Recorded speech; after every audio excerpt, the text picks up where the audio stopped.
காரியங்களை குறித்து நான் எழுதி கேட்டுக் கொண்டிருக்கும் போது கர்த்தர் ஒரு 2 காரியத்தை குறித்து, நிறைய காரியங்கள் உண்டு, ஆனாலும் எல்லாவற்றையும் சொல்லுவதற்கு நமக்கு நேரமோ காலமோ ஒத்துப்பட்டு வராதனால 2 காரியத்தை மட்டும் நான் உங்களுக்கு காட்டுகிறேன். கர்த்தருடைய பரிசுத்த நாமம் மகிமைப்படுவதாக.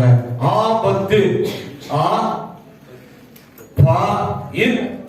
ஆபத்து, ஆக்சிடென்ட், ஆபத்து எப்போ வருது நமக்கு தெரியாது. எந்த நேரத்தில், எந்த ரூபத்தில், எந்த ஒரு காரியத்துல நமக்கு நேரம் நம்மளை அட்டாக் பண்ணதான் ஆபத்து. அப்போ இந்த வேதத்துல யோபுக்கு 10 பிள்ளைங்களுக்கும் 10 விதமான ஆபத்து வந்து எல்லாமே செத்து போயிட்டாங்க. ஆனா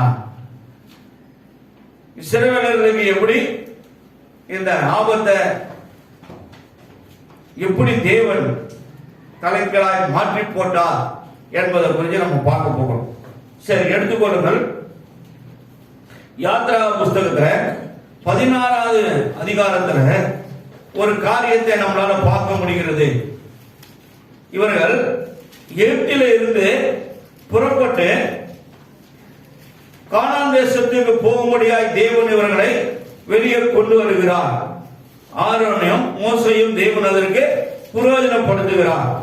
அவர்கள் பார்வனிடத்தில் முறையிட்டு கடைசியில பார்வன் சொல்லுகிறார், மிகவும் கோபப்பட்டு கடினப்பட்டு, மீண்டுமாய் நீ என் முன்னாடி நிற்காதே, நிற்பாய் என்றால் நீ சாகவே சாவாய், என் முகத்திலே முழிக்க கூடாது என்று சொல்லி ஒரு கோபமான ஒரு வார்த்தையை சொல்லி அவர் முறையிடுகிறார்.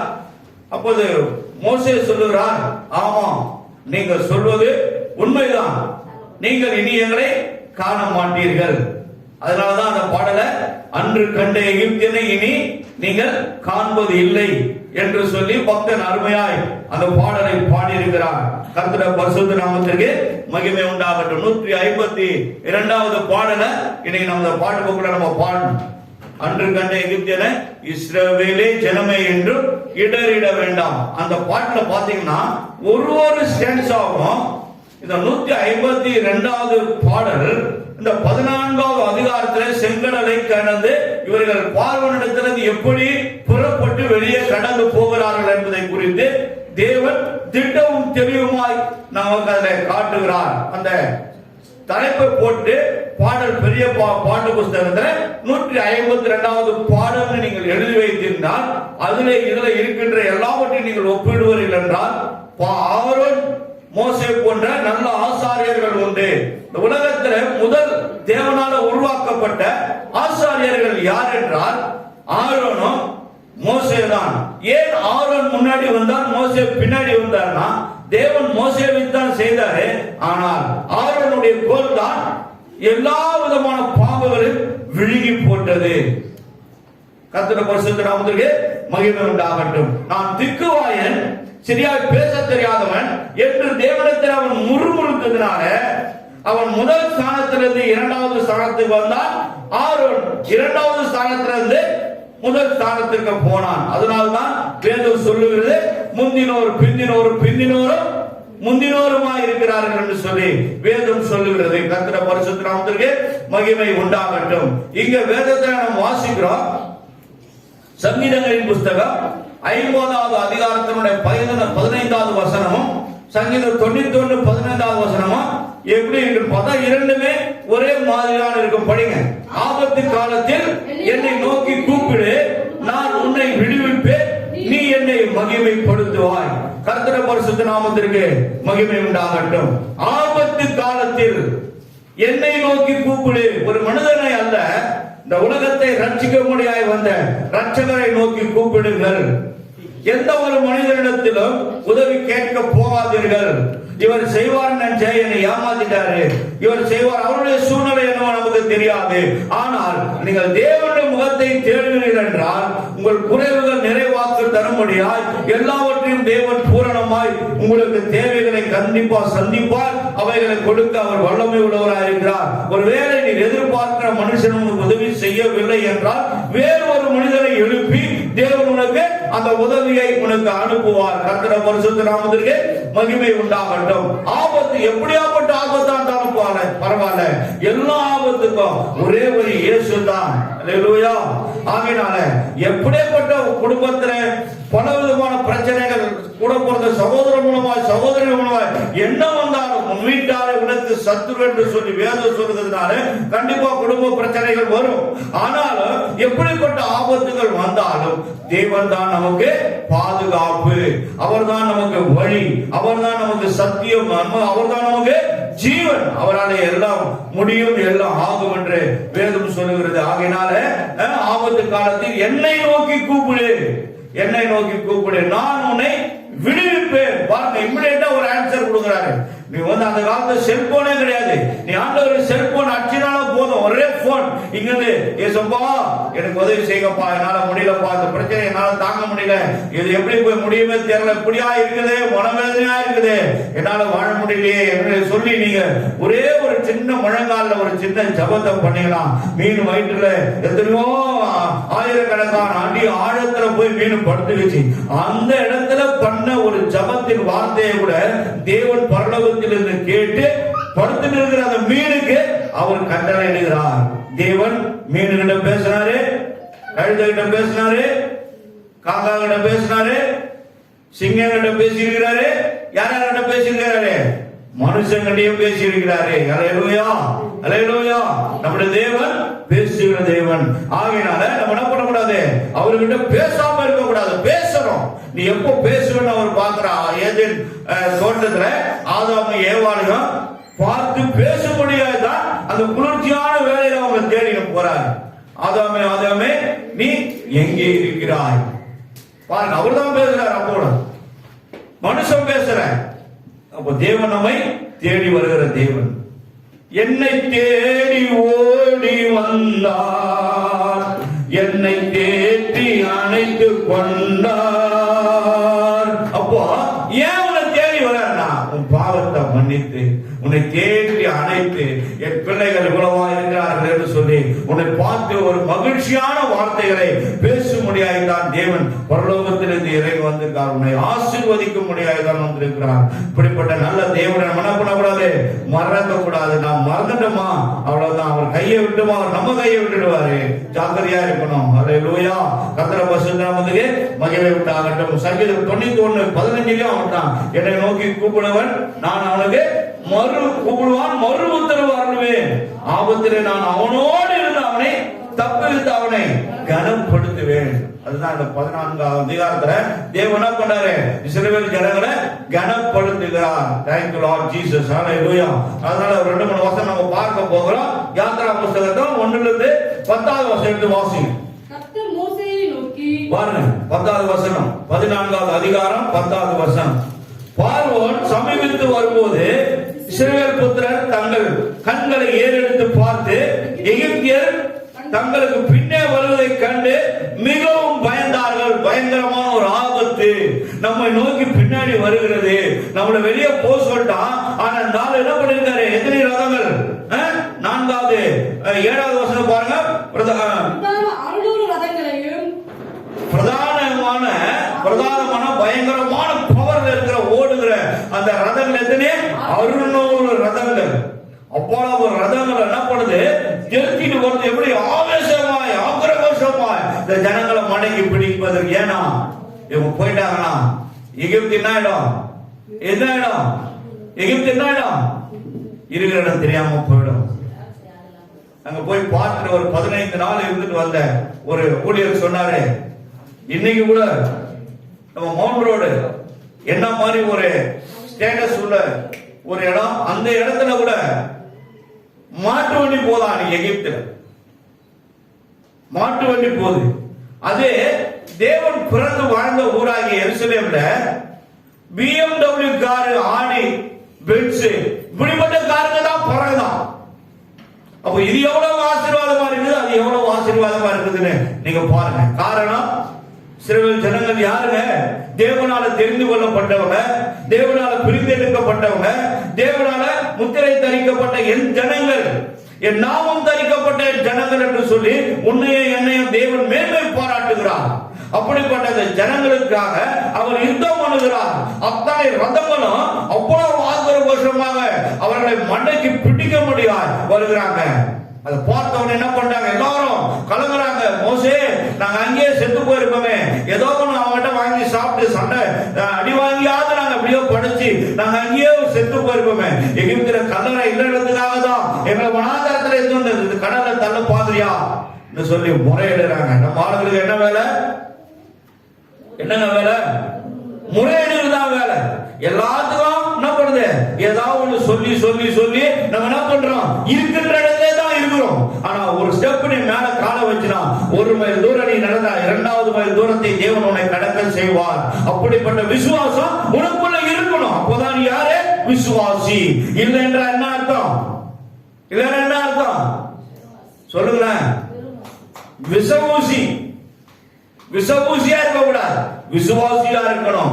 1 மைல் தூரத்தை நீ நடக்க ஆரம்பிச்சுனா அவருடைய நாமத்துல 2வது மைல் தூரத்தை நடக்க அவர் கிருபை செய்வார். அதுதான் ஒரு ஊழியமும் கர்த்தருடைய பரிசுத்த நாமத்திற்கு மகிமை உண்டாகட்டும். ஆதியிலே நம்ம இங்க வரோம், ஆலயத்துக்கு வரோம், தேவன் காயங்களை கட்டி அவங்க மேல அதிகமா அன்பு செலுத்தி அவங்க என்ன பண்ண போறாங்க, இடறி போயிட போறாங்க, பெண் மாற்றம் அடைந்து போறாங்கிறதுக்காக குறைந்தது 3 வருடம் 4 வருடம் அவங்களோடு கூட இருந்து அடிக்கடி அவங்களை போய் பார்த்து பேசி ஆயத்தப்படுத்தி தயார்படுத்தி காயங்களை கட்டி அவங்க என்ன பண்ண வசனத்தினால ஆற்றி தேற்றி எல்லாத்தையும் ஒண்ணுனா கற்றுக் கொடுத்து எல்லாத்தையும் தயார் பண்றோம். 4 வருஷம் 5 வருஷம் ஆயிடுச்சுன்னு வச்சுங்க, என்ன வராங்க, நாங்க எல்லாத்தையும் கத்துக்கணும், எங்களுக்கு எல்லாம் தெரியும், அவ்வளவுதான் சொல்லக்கூடாது. எனக்கே தெரியாததுல எவ்வளவு இருக்கு, எனக்கே தெரியாது எவ்வளவு இருக்கு, இன்னும் நான் கத்துக்கொண்டு இருக்கிறேன். ஆண்டவரிடத்துல, ஆண்டவரே புதுசா எனக்கு எதாவது காட்டுங்கப்பா, புதுசா ஏதாவது சொல்லுங்கப்பா, இதுதான் நான் தேவனிடத்தை கேட்டுக்கொண்டிருக்கேன். 10 பேர் இருந்தாலும் 20 பேர் இருந்தாலும் 5 பேர் இருந்தாலும் என்னோட கடமை என்ன, இந்த ஆலயத்தை நடத்துவது. தேவனுக்கு நான் உண்மையா இருக்கிறேன். ஆகையால இன்னைக்கு உங்களுக்கு முன்பாக சொல்றேன், உங்களுக்கும் நான் உண்மையா தான் இருக்கிறேன். என்று கூட ஒரு இடத்துக்கு போயிருந்தேன், உண்மையில 400 பேருக்கு மேல இருக்காங்க, நல்ல ஸ்டேட்டஸ்ல இருக்கிறாங்க. ஆனா கூட நம்ம ரிலேட்டிவ் இருக்கிறதுனால அவங்க கை நீட்டி எதுவும் வாங்க கூடாதுன்னு சொல்லி அவர் சொன்னாரு, ஐயா ஒரு நிமிஷம் ஆலயத்துக்கு வந்து பாருங்க, கொஞ்சம் இதெல்லாம் பார்த்துட்டு வாங்க போறேன். என்னத்துக்கு, அங்க போன பிறகு எனக்கு காணிக்கை கொடுக்குறதுக்கு. அவர் கையை பிடிச்சி இழுத்து, நான் இன்னும் உட்கார, இங்கே உட்காருங்க, ஏன்னு போவானா உட்காருங்க, அப்புறம் போலாம், இதெல்லாம் வானா உட்காருங்கன்னு சொல்லி அவர் தெரிஞ்சுக்கினாரு. இதுக்குதான் அவர் நம்மள வானா அவாய்ட் பண்றாரு. காரணம் என்ன, பணம் பெருசு இல்லைங்க, இயேசு தாங்க பெருசு. மண்ணுக்காக மாணிக்கத்தை விட்டுட மாட்டேன். காரணம் என்னன்னா, எத்தனையோ போதகர்கள் வரலாம் போலாம், ஆனா அவர்களிலே நாம் விசேஷித்தவர்களாய் காணப்பட வேண்டும். பணம் பெருசு இல்லை, பணத்தை அவர் குலவனம் போன பொண்ணும் பொருளும் அவருடையது, அவருடையது. பரலோகத்துல எல்லா பொக்கிஷங்களும் அவர் வைத்திருக்கிறாரு. வெண்கல தாழ்பால்களை முறித்து உனக்கு வாரி வாரி இறைக்க தேவன் ஆயத்தம் உள்ளவராக இருக்கிறார். ஆகையினால எந்த ஒரு காரியத்துக்காகவும் சரி, மனித தேவன் என்ன பண்ணக்கூடாது, இப்படி அப்படி திரும்ப கூடாது, நம்ம இஷ்டம் போல மாற்றக்கூடாது.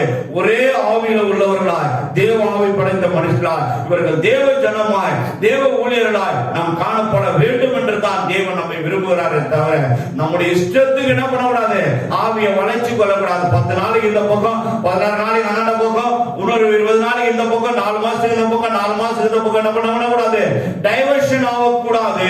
கர்த்தர் நம்மை பார்த்து என்ன பண்ணுவாரு, துக்கப்படுவார். ஏன் நம்மளால பரிசுத்த ஆவியை பெற்றுக்கொள்ள முடியல, ஏன் நம்மளால அபிஷேகத்தை பெற்றுக்கொள்ள முடியல, ஏன் தேவனுக்காக இன்னொரு ஸ்டெப் நம்மளால எடுத்து வைக்க முடியல, ஏன் உன்னை வந்து தேடினு வந்து என் பிள்ளை இப்படி ஆயிடுச்சு வாங்க என் வீட்டை வந்து ஜெபமானவன்னு சொல்ல முடியல, அதுக்கு என்ன காரணம், நம்முடைய உள்ளான மனிதன் எப்படி இருக்கான், கெட்டு போயிருக்கான். அவருக்கு தெரியும், அவருக்கு தெரியும். அவர் தான் அந்த ஜனங்களை விடுதலையாக்கினாரு. விடுதலையாக்கின தேவன் என்ன பண்றாரு, அவர்களை விடுதலையாக்கி வெளியே கொண்டு போக முடியாது செங்கடலுக்கு நேரா எடுத்து அந்த மலையில நின்றுகிறாரு. எல்லாம் அந்த பாளையத்துக்குள்ள இறங்கி இப்படிப்பட்ட சூழ்நிலை நீங்க இப்படிதான் போகணும் கூட ஆண்டு சொல்லிட்டாரு. புல் ஸ்பீட்ல வராங்க எல்லாரும். பார்வத்தா ஃபர்ஸ்ட் வராரு, 600 பேர் அந்த சேனை ரதங்களோடு பறகுறாங்க. அப்படியே மண்ணு தூசி பறகுது. இவ்வளவு பறந்தவனே என்ன பண்றாங்க, ஐயோ பண்ணாங்களே, அவ்வளவுதான் நம்ம செத்தோம், அங்கேயே இருந்துருக்கலாமே, இந்த மாதிரி நம்மளை அடிச்சு கொண்டு என்ன பண்ண போறான், இந்த கடல்ல தூக்கி போட போறான். ஈராக் தேசத்துல செங்கடல் இருக்குது, ரஷ்யா தேசத்துல கருங்கடல் இருக்குது, கருப்பு கடல். கடல் எப்படி இருக்காங்க, கருப்பா இருக்கு. வேத தேவன் பாருங்க எப்படியெல்லாம் இயற்கையை படைத்து வைத்திருக்காரு பாருங்க. அதே மாதிரி ஒரு தேசத்துல ப்ளூ கலர்ல தண்ணி இருக்கும், கருப்பு கலர்ல ஒரு தண்ணி இருக்கும். அந்த கடல்ல பார்த்தா ரெண்டும் ஜாயிண்டா இருக்கும். ஆனா ஒண்ணுக்கு ஒண்ணு சேராதுங்க. ஒண்ணுக்கு ஒண்ணு சேராது. டிவில தான் நான் பார்த்தேன். அப்பதான் ரொம்ப ஆச்சரியப்பட்டாங்க. தேவன் எப்படியாக ஒரு படைப்பை உருவாக்கி வைத்திருக்கிறாங்க யோசித்தேன். ஆனா ஆண்டவர்கிட்ட முறையிடுறாங்க, எல்லாம் முறுமுறுக்கிறாங்க, அழுகுறாங்க, கத்துறாங்க, கதறாங்க. அப்ப என்ன பண்ணார்? மோசேகிட்ட முறை மோசே கேட்கிறார், நீ என்னிடத்தில் முறையிடுகிறது என்ன? என்னையாமா பாக்குற? எல்லாத்தையும் உனக்கு சொல்லிட்டேன், எல்லாத்தையும் செய்து காட்டினேன், உன் கையில வேற கொடுத்துட்டேன். தேவனுடைய விரலாகி அந்த கோல உங்கள்கிட்ட கொடுத்துட்டேன். முதலகாரன் சொல்றான், இது சாதாரண ஒரு கோல் அல்ல, தேவனுடைய விரல். வசனம் இருக்குது, யாத்ரா புத்தகத்துல வசனம் இருக்குது. அந்த கோல கரத்துல இருக்க கோல இந்த செங்கலுக்கு நேரம் நீட்டு, இனி நீ தான் செய்யணும், நீ சொல்லத்தால நான் பார்வையில செய்வேன்னு சொல்லி நீட்டின உடனே அந்த செங்கடலை ரெண்டாய் பிளந்து வனாந்தரத்துல போல அப்படியே குவியலா நிக்குது, அப்படியே நிக்குது. இவங்க எல்லாம் உள்ள போறாங்க. உள்ள போயிட்டு என்ன பண்றாங்க? எல்லாம் மேல ஏறுறாங்க. இஸ்ரவேல் ஜனங்க என்ன பண்றாங்க? இந்த கரையில இருந்து அந்த கரை எத்தனை கிலோமீட்டர் இருக்குன்னு தெரியாது, எவ்வளவு ஆழத்துல இருக்குன்னு தெரியாது. ஆனா ஏறுறாங்க. ஏறி போயிட்டாங்க. கடைசி ஆள் வரைக்கும் போறாங்க. போகும்போது பாருங்க, மேகஸ்தம்பமும் அக்கடி ஸ்தம்பமா இருக்கிற தேவதூதன் இவருக்கு முன்னாடி போறாங்க.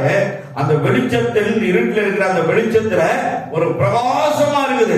அப்படியே அந்த பிரகாசத்துல வெளிச்சத்துல என்ன பண்றாங்க? அவ்வளவு பேரும் நடந்து போறாங்க. வேதத்துல எழுதப்பட்டிருக்கு எத்தனை லட்சம் பேரு? 30 லட்சம் பேர் எழுதப்பட்டிருக்கு. 30 லட்சம் பேர் இருக்குமா? சொல்லுங்க. அப்பா அம்மா இல்லையா?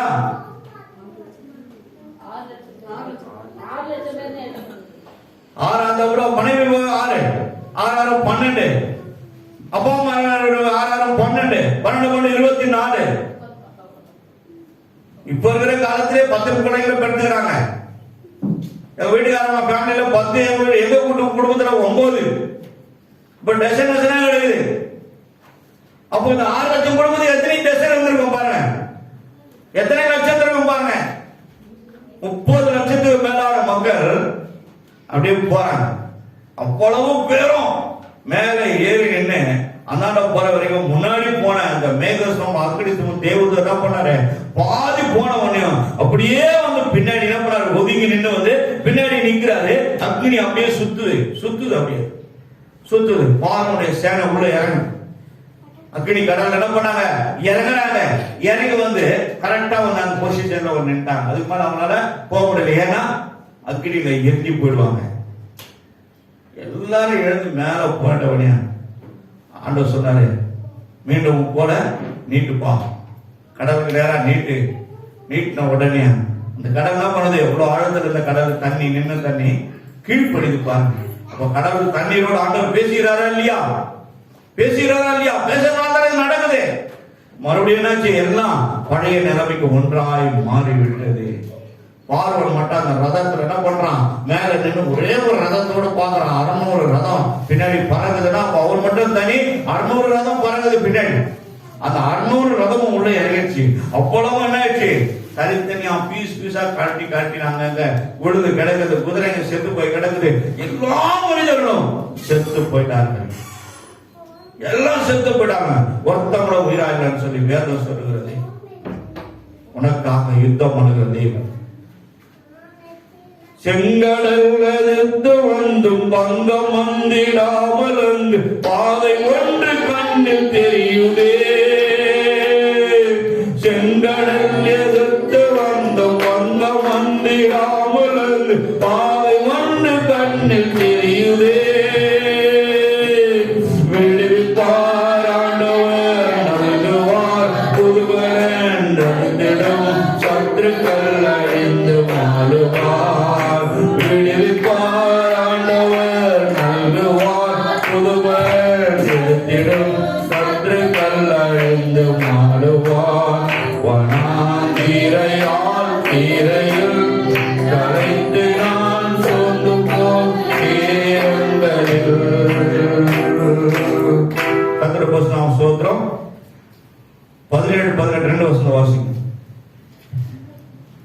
எகிப்தியர் உங்களை பின்தொடர்ந்து வரும்படி நான் அவர்கள் இருதயத்தை கடினைப்படுத்தி. என்னென்ன நடக்க போதோ அப்படியே தேவன் மோசே எல்லாத்தையும் படம் பிடித்து காட்டு சொல்றாரு. சொல்லும் போது இந்த காரியம்லாம் நடக்குது, ஒன்னொன்னா நடக்குது. தேவன் என்ன பண்றாரு, அவங்களுடைய அந்த ரதத்தின் மூலமா அவங்க யுத்தத்துக்கு வந்து அவனை மண்டைக்கு பிடிக்க வராங்க. ஏன்னா ஒருவேளை நான் நினைக்கிறேன் எகிப்து சோம்பேறிங்கன்னு நினைக்கிறேன். இஸ்ரவேல் ஜனங்களை எதுக்கு தேடுறாங்க? வேலை செய்யறது. வேலை செய்யறது ஒருத்தவங்க இல்லாம எல்லாம் ஓடிட்டாங்க. நமக்கு யாருமே கிடையாது. உன் வீட்டு வேலையை நீ செய்ய. ஆனா அவர்களே என்ன பண்ணாங்க? அடிமைகளாய் வைத்திருந்தாங்க. 3ஆம் அதிகாரத்துல அவர்கள் ஆலோட்டியின் நிமித்தமாய் அவருடைய கண்ணீரை கண்டு இறங்கினேன் என்று சொல்லி தேவன் சொல்வார். ஆலோட்டிகள் நிமித்தமாய்.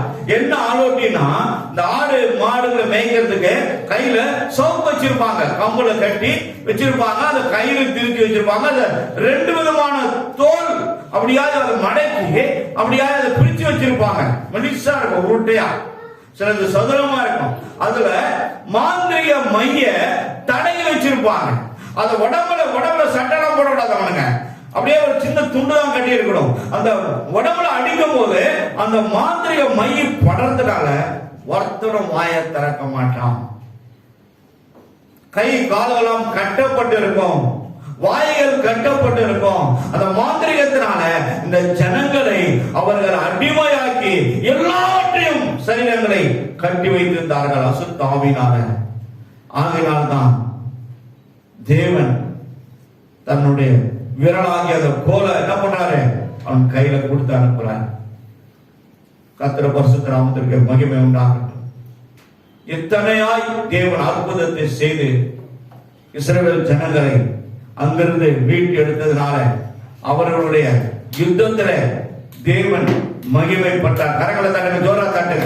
உங்க வாழ்க்கையில கூட எப்படிப்பட்ட காரியமா இருந்தாலும் சரி, எப்படிப்பட்ட தடையா இருந்தாலும் சரி, கண்டிப்பாக தேவன் உங்களுக்காக யுத்தம் பண்ணுவார். ஆனால் நீங்கள் கையில எதையும் எடுக்காதீங்க, கையில எடுக்காதீங்க, போராடாதீங்க.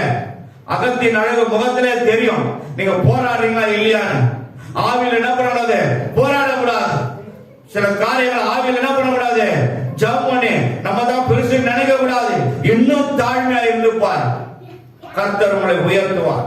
இன்னும் பொறுமையா இருந்துப்பார், இன்னும் கீழ்ப்படுதலோடு இருந்துப்பார். இன்னும் வேதத்தை நீ முற்றிலுமா அது மேல உன் கவனத்தை செலுத்தி நீ அதன் மீது ஞானத்தை புத்தியை செலுத்திப்பார். நாங்கள் ஒன்றுமில்லை ஆண்டவர்கள் சொல்லிப்பார். கர்த்தர் கண்டிப்பாக உன்னை உயர்த்துவார். கர்த்தர் பரிசுத்த நாமத்திற்கு மகிமை உண்டாகட்டும். இப்படிப்பட்ட ஒரு பெரிய ஆபத்திலிருந்து தேவன் அவர்களை மீட்டெடுத்தார். இன்னொரு ஒரு ஆபத்தை நான் காட்டி முடிக்கிறேன். 2 நாளாகமம் புஸ்தகம் 20ஆம் அதிகாரத்துல எடுத்துக்கொள்வோம். யோசபாத் ராஜாவுக்கு விரோதமாக 3 விதமான கூட்டத்தார் யுத்தத்துக்கு திடீரென கிளம்பி வராங்க. மோவாப் புத்திரரும் அம்மோன் புத்திரரும் அப்புறத்தில் உள்ள மனுஷரோடு கூட அம்மோன் புத்திரர்களுக்கு அப்புறத்தில் உள்ள அது ஒரு கூட்டம். இந்த 3 பேரும் சேர்ந்து யோசபாத்திற்கு விரோதமாய் யுத்தம் பண்ண வந்துறாங்க. யோசபாத் என்பது இஸ்ரவேல் தேசத்தின் ராஜா. அந்த ராஜாவுக்கு விரோதமா யுத்தம் பண்ண வராங்க. ஆனா நமக்கு கூட எந்த பிரச்சனை வந்தாலும், எந்த போராட்டம் வந்தாலும், என்ன வியாதி வந்தாலும், என்ன பலவீனங்கள் வந்தாலும், என்ன பெரிய மழையே முன்னாடி வந்துட்டீங்கன்னா கூட நம்ம தேட வேண்டிய முதல் நபர் யார் என்றால் நம்முடைய தேவன் தான். நம்முடைய தேவன் தான். நீங்க அது உங்களை அர்ப்பணித்து பாருங்க, ஒப்பு கொடுத்து பாருங்க. கண்டிப்பாக தேவன் என்ன பண்ணுவாரு, உடைய எல்லாவற்றையும் அவர் டேக் ஓவர் பண்ணிக்குவார். நீ அதுக்காக போராட வேண்டியதில்லை.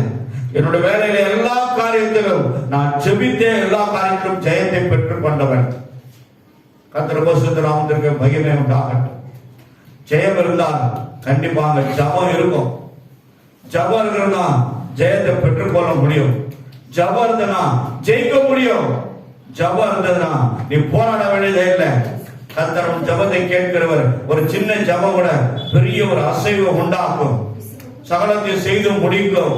சகலத்தை என்ன பண்ண உனக்கு நன்மையாய் மாற்றி தரும். தீமையான அனைத்தையும் நன்மையாய் மாற்றுகிறது ஜெபம். கூரை இல்லாத வீடு, ஜெபம் இல்லாத வீடு. ஜபம் எங்கெல்லாம் இல்லையோ அங்க என்ன மேல கூரை கிடையாது, வெறும் ஓலை முன்னாடி கட்ட மட்டும் கட்டி இருக்கு. அப்போ அந்த ஜபம் என்ன பண்ணும் மேல போமா, எழுதும் போதே தலைகாட்டில அப்படியே அரை தலைகாட்டில படுத்து தோத்திரம் ஆமேன்ட்டு டபக்கன்னு அப்படியே படுத்து கொட்டுவான். ஆண்டவர் எவ்வளவு வயதான எழுந்துறேன். அப்படிப்பட்ட ஒரு சூழ்நிலை நீங்க இருந்தீங்கன்னா உன்னத பாட்டின் புஸ்தகம் 5ஆம் அதிகாரத்தை எடுத்து பற்றி பாருங்க. என் இருதயமோ விழித்துக் கொண்டிருக்குது, கண்களோ தூங்கி கொண்டிருக்குதுன்னு சொல்லி சூலமித்தியால் சொல்றான். ஆண்டவர் சொல்றாரு, வந்து கதவை தட்டுறாரு.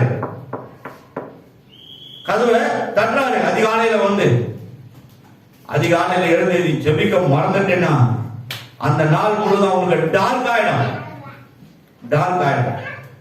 அந்த நாள் முழுவதும் உன்னால என்ன பண்ண முடியாது, ஆவிக்குரிய ஜீவியத்துல எதிர்த்து எதையுமே செயல்பட்டு நடத்தி ஜெயத்தை பெற்றுக்கொள்ள 3 விதமான கூட்டத்தாரு ஒன்றாக சேர்ந்து என்ன பண்ணாங்க, யோசபாத்துக்கு விரோதம் வராங்க. 3வது வசனத்தை நீங்க பாத்தீங்கன்னா, யோசபாத்து பயந்து கர்த்தரை தேடுவதற்கு ஒருமுகப்பட்டு யூதாவெங்கும் உபவாசத்தை கூறினார். முதலாவது தேவனை நம்ம பார்ப்போம், தேவனை தேடுவோம், உபவாசத்தை கூறுங்கள். நம்முடைய தேசத்துல முதலாவது நம்முடைய ஜனங்களை ஒன்று கூட்டுங்கள். எங்க கூட்டுங்கள்? தேவாலயத்தில் கூட்டுங்கள்.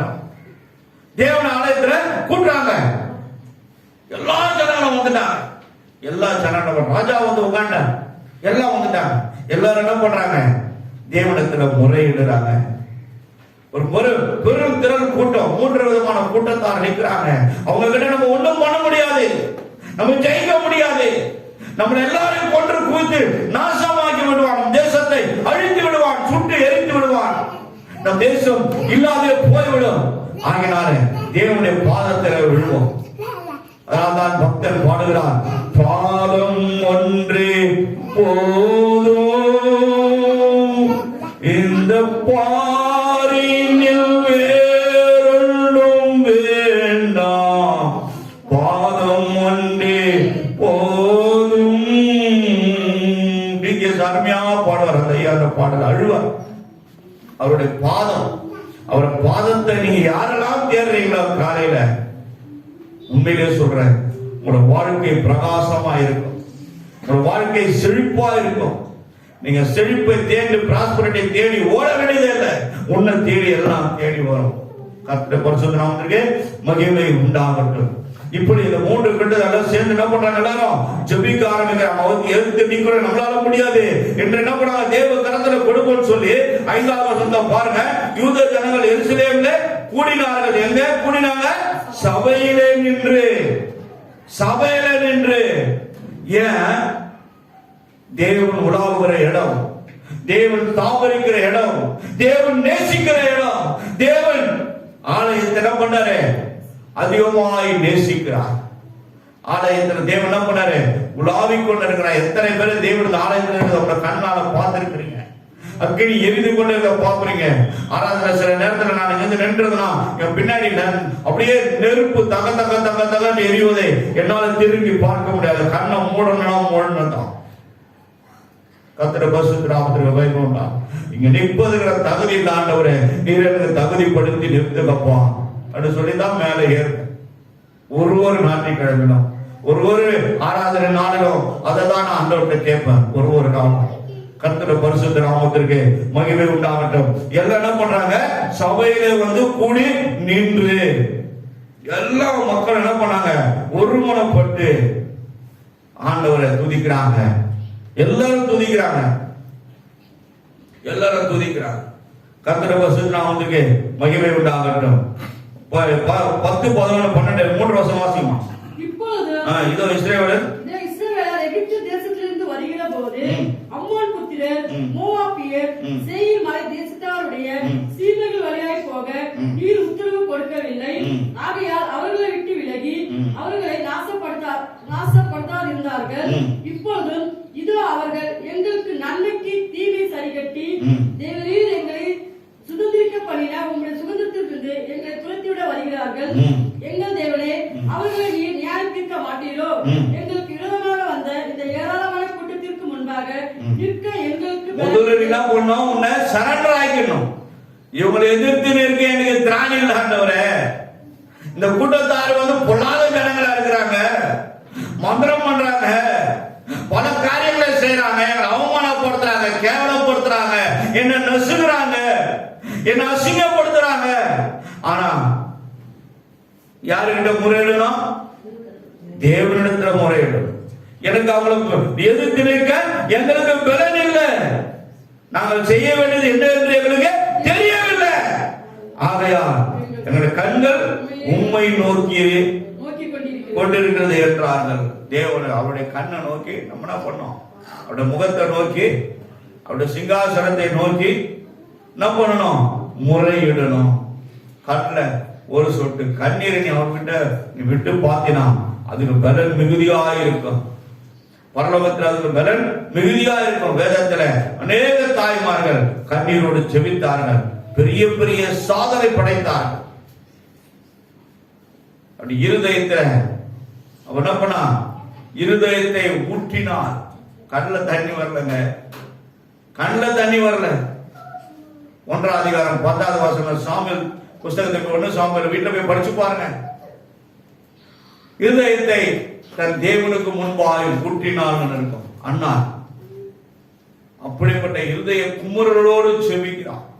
அந்த ஜெபம் இன்றைக்கு தேசத்துல, இஸ்ரவேல் தேசத்துல முதல் தீர்க்கதரிசியை சாமுவேலை உருவாக்கியது. அநேகருடைய கண்ணீர் அநேக காரியங்களை சாதித்தது. உன் குடும்பத்திற்காக நீ கண்ணீரிடு, சபையை எதிர்பார்க்காத, நீ உட்காரு, நீ முழு நாள் படியிடு, நீ தேடு தேவனை. இன்னைக்கு இருக்கிறத காட்டில் 100 மடங்கு நீ ஆசீர்வதித்து இருப்பான். அது ஒரே ஒரு எக்ஸாம்பிள் சொல்றேன். ஈசாக்கே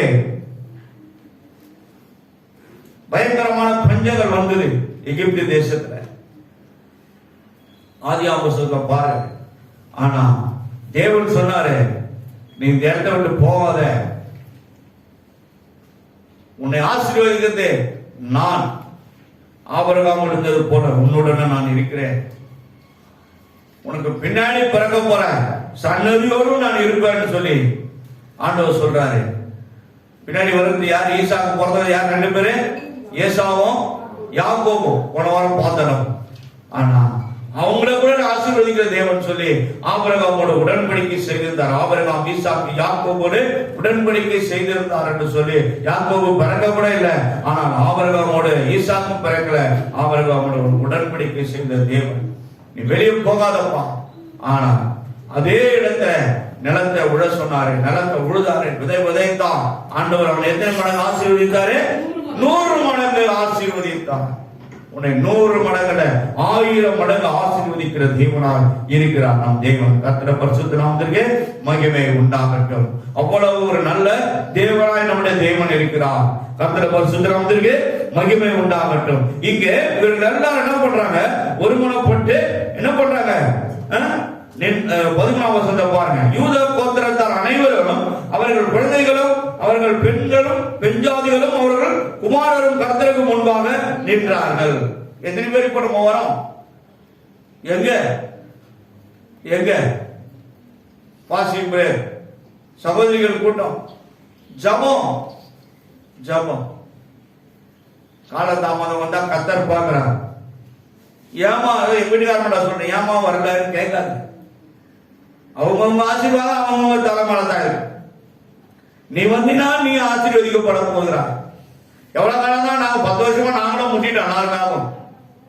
உனக்கு எல்லாம் கத்து விட்டாச்சு, நீ எல்லாம் தெரிந்து கொண்ட.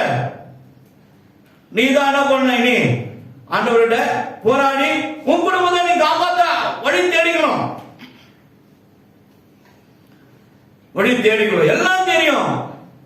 ஆனா நம்ம என்ன பண்றதுல நம்மளை விட்டு கொடுக்கறது இல்லை. ஆண்டவர்கிட்ட விட்டு கொடுத்து பாருங்க, விட்டு கொடுத்து பாருங்க. தேவன் உங்களை கண்டிப்பாக அவர் ஆசீர்வதிப்பார். கர்த்தருடைய பரிசுத்த நாமத்துக்கு அந்த நேரத்தை எல்லாரும் ஜெபிக்கிறாங்க.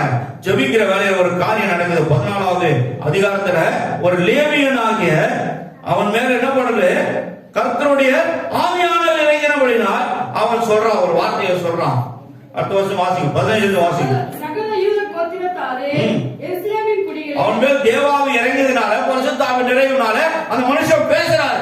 ஒரு லேவியன் ஆசாரியர் மேல் பேசுறாரு. ஆண்டவரே, ராஜாவாகிய யோசபாத்தே கேளுங்கள், நீங்கள் அந்த ஏராளமான கூட்டத்திற்காக பயப்படாமலும் கலங்காமலும் இருங்கள் என்று கர்த்தர் உங்களுக்கு சொல்லுகிறார். இந்த யுத்தம் உங்களுடையது அல்ல, தேவனுடைய. தட்டுங்க. இந்த யுத்தம் உங்களுடையது அல்ல, இது தேவனுடையது. தேவனுடையது. உங்களுக்காக அவர் யுத்தம் பண்ணுவார். அதனால தான் பாட்டு பாடணும். ஜெயம் ஜெயம் ஜெயம் ஜெயம் ஜெயம் நமக்கு, இயேசு இருக்கையில் பயம் எதற்கு. இயேசு இருக்குல்ல, பயம் எதுக்கு? உனக்கு எதுக்கு பயம்? பிசாசு நீங்கதா, பயப்படாத. அன்னைக்கு கூட நான் உங்களுக்கு சொன்னேன், ஒரு தம்பி ஐடில ஒர்க் பண்றாரு. அவர் போகும்போது பைக்ல 1 மணிக்கு வருவார், 2:30 மணிக்கு 1 மணிக்கு வரும்போது புடிசா தான் பின்னாடி பைக்ல மேலே ஏறி எகிரி குச்சிட்டு காலை போட்டு 2 போட்டு காலை டப்ப டப்புன்னு தட்டிக்கினே வருமா, டப்புன்னு எகிரி கீழே குடிக்குமா, பின்னாடியே ஓடியாருமா. அவர் எங்க போறாருன்னா பைக் இப்படி குச்சின்னு வர்றாருன்னா இது கிட்டே பின்னாடியே ஓடியாருமா கொடுக்குன்னு. அது இல்லையா? அந்த அம்மா கேட்கிறேன், எப்படிமா இருக்காரு உங்க புள்ள டேனியல், எப்படி இருக்காரு? ஐயா ரொம்ப நல்லா இருக்கேன், அதெல்லாம் ஒண்ணுமே இல்லையா, நீங்க எல்லாமே இலவசமா தேவனுடைய இலவசமாய் கொடுத்தார், மக்களுக்கு இலவசமாய் செய்யும். கர்த்தருடைய பரிசுத்த நாமத்துக்கு ஸ்தோத்திரம். 1000 சொல்லலாம் நீங்க. அது ஒரு காலம் இருக்குது, அது ஒரு காலம் இருக்குது. செக்கை எழுதி டப்பால போட்டு போயிட்டே இருப்பாங்க, கத்த கதையா கொடுத்துட்டு வந்து வீட்டுல வந்து ஜாம் பண்ணிட்டு போவாங்க. அதுக்கெல்லாம் ஒரு காலம் இருக்குது, அது ஒரு நாள் இருக்கு. பெரிய செல்லு கொடுக்கும்போது நான் நீங்க அதை வாங்கி யூஸ் பண்ணிக்குவேன், கார் கொடுக்கும்போது நான் வாங்கி யூஸ் பண்ணிக்குவேன். கொடுப்பார், எல்லாத்தையும் கொடுப்பார். எங்க சத்தியம் இருக்குதோ அந்த ஜனங்க இருக்க மாட்டாங்க, ஏன்னா புத்தல் அதிகமா இருக்காங்க.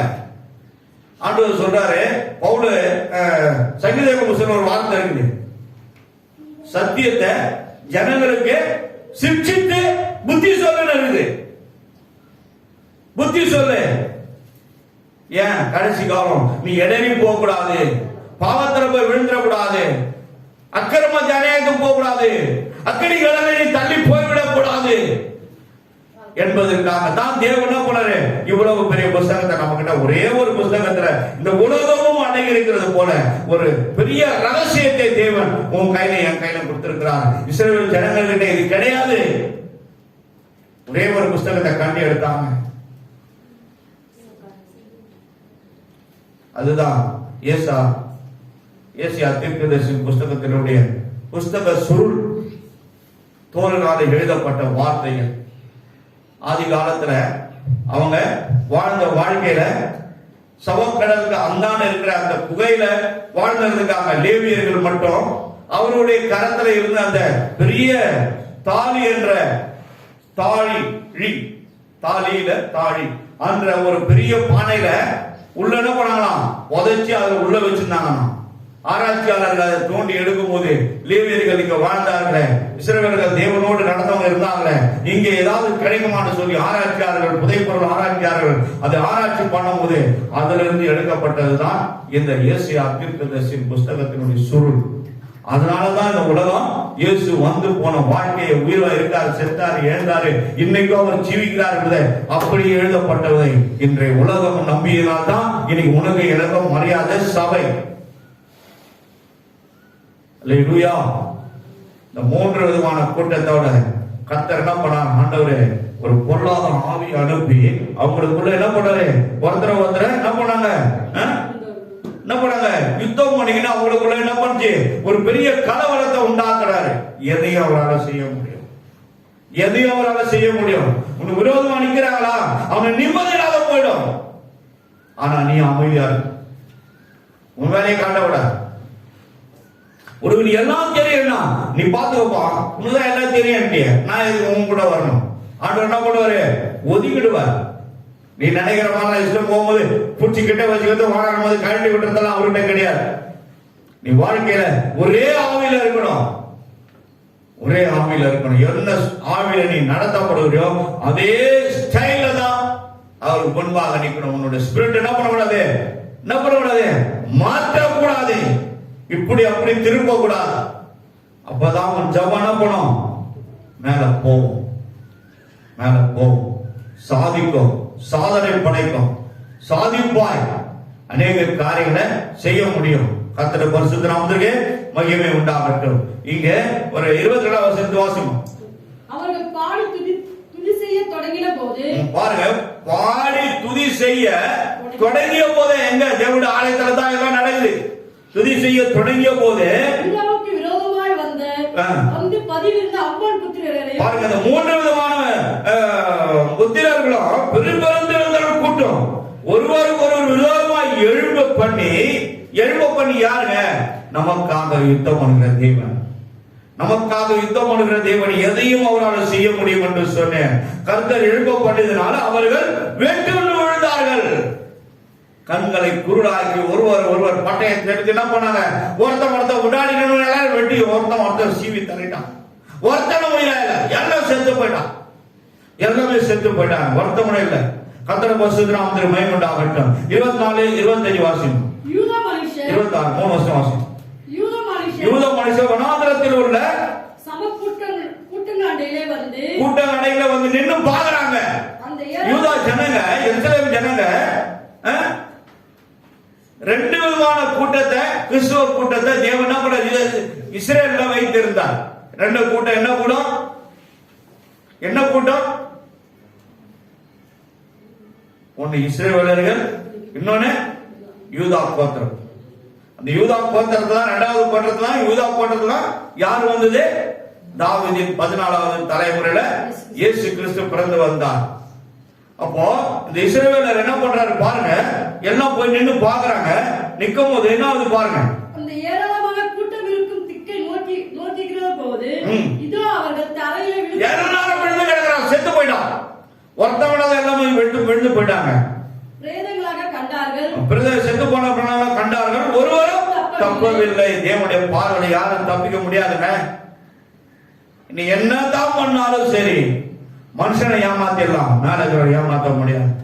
அதனால்தான் லூக்கா எழுதின புஸ்தகம் 16ஆம் அதிகாரம் 15ஆம் வசனம் நினைக்கிறேன், எடுத்து வாசிங்க. Book of Luke 16:15. சீக்கிரம் முடிச்சிடணும் ஒரு நிமிஷம்.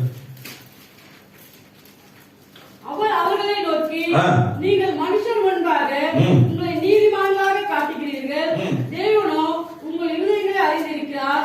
மனுஷருக்குள்ளே மேன்மையாக எண்ணப்படுகிறது, தேவனுக்கு முன்பாக அருவருப்பாக இருக்கிறது.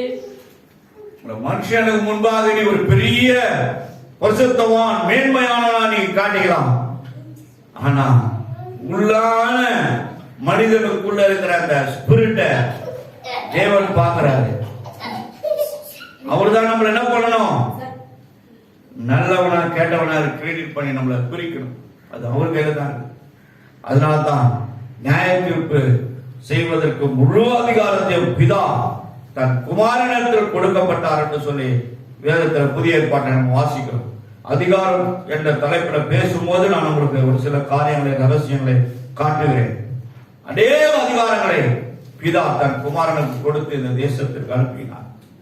கர்த்தருடைய பரிசுத்த நாமத்திற்கு மகிமை உண்டாகட்டும். 25 வசனம்.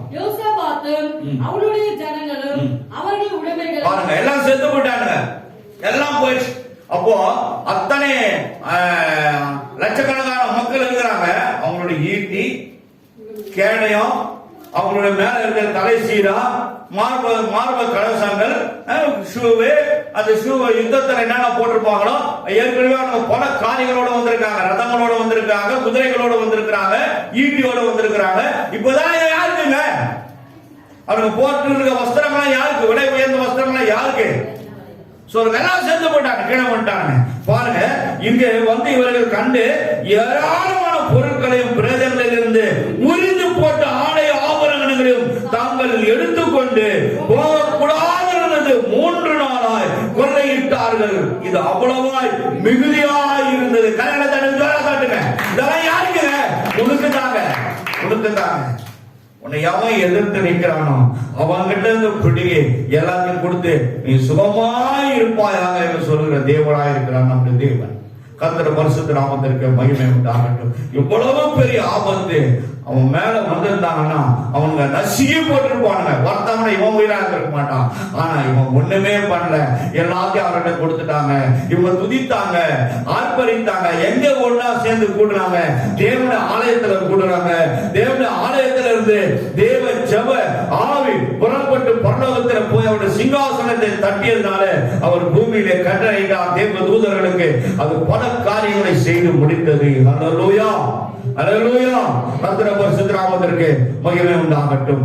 ஆபத்திலும் அவரை நான் நோக்கி கூப்பிடும் வேளையிலும் என்னை தப்புவித்து ஒன்றும் ரட்சிப்பாரே எங்கள் ஆத்துமனேஸ்வரவர். எங்களை தப்புவித்து ஒன்றும் ரட்சிப்பாரே எங்கள் ஆத்துமனேஸ்வரவர்.